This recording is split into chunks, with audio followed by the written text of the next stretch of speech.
Promoter Samson Lukowich recently revealed that discussions are ongoing for a potential fight between lightweight contender Edwin de los Santos and WBO lightweight champion Keyshawn Davis. Lukowich is optimistic that the fight will be finalized, but it's far from the high-profile showdown that Davis had been hoping for. Since winning the WBO title from Denis Berinchik on February 14th, Davis has been vocal about his desire to face big names like Isaac Pitbull Cruz and Gervonta Davis. However, his popularity hasn't reached the level where he can command such fights. Despite his confidence that winning a world title would bring him the attention of boxing's biggest stars, the reality has been quite different. Instead of securing a blockbuster matchup, he now finds himself negotiating a fight with de los Santos, a talented but lesser-known opponent. Keyshawn had initially believed that capturing the WBO belt would open the doors to major fights, but his expectations seem to have been overly optimistic. While world titles often increase a fighter's marketability, they don't automatically guarantee the biggest matchups, especially when the champion isn't yet a major draw. Davis's belief that top fighters would be eager to challenge him is beginning to look like wishful thinking. His situation is reminiscent of hopeful characters in literature who dream of achieving greatness only to find that reality is far less accommodating. Instead of the high-stakes fights he imagined, he is now preparing to take on de los Santos, a fight that may be competitive but doesn't carry the same level of excitement or financial reward as a bout with a true superstar. De los Santos, on the other hand, has not fought in nearly 2 years since his close decision loss to Shakur Stevenson in 2023. The long layoff raises concerns about whether he can make weight and perform at his best.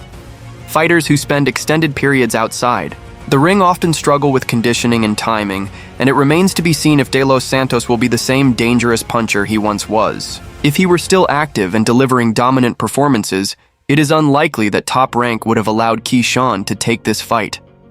The version of De Los Santos that knocked out Jose Rayo Valenzuela in 2022 was a legitimate threat in the division. If he can return to that level, he could present serious problems for Davis. Another concern for Keyshawn is his ability to handle a fighter with the kind of power that De Los Santos possesses. In his fight against Nahir Albright, Davis showed signs of vulnerability, taking clean shots that raised questions about his ability to absorb heavy punches. Since then, his team has carefully chosen his opponents to avoid unnecessary risks. Facing De Los Santos, a southpaw with knockout power, is a significant step up in danger. If the Dominican fighter still has his punching ability and lands clean shots, Davis could find himself in trouble. Even though De Los Santos has been inactive, his power remains a potential game changer, and one well-placed punch could dramatically alter the outcome of the fight. This fight will serve as an important test for both men. For De Los Santos, it is an opportunity to prove that he still belongs among the division's top contenders after a lengthy absence from the sport. A victory over Davis would re-establish his reputation and position him for bigger fights in the future.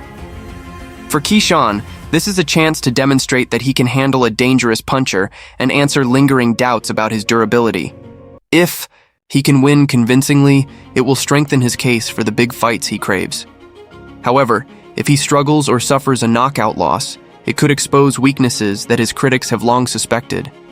With so much at stake, both fighters will need to be at their best when they step into the ring. Keyshawn Davis is entering this fight with the weight of expectations on his shoulders. Having won the WBO lightweight title, he now has to prove that he is more than just a promising young talent. He must show that he can handle the pressure of being a champion. While he has been vocal about wanting to face big names, the reality is that he still needs to earn his spot among the elite. A dominant performance against De Los Santos could help him gain respect, but anything less than an impressive showing will fuel doubts about whether he is truly ready for top-tier competition. His ability to handle adversity will be tested, as De Los Santos is a dangerous opponent who won't simply back down. Despite his confidence, Davis has yet to face a fighter who poses the kind of power threat that De Los Santos brings. The Dominican fighter has a knockout ratio of nearly 90%, meaning that every punch he throws carries real danger.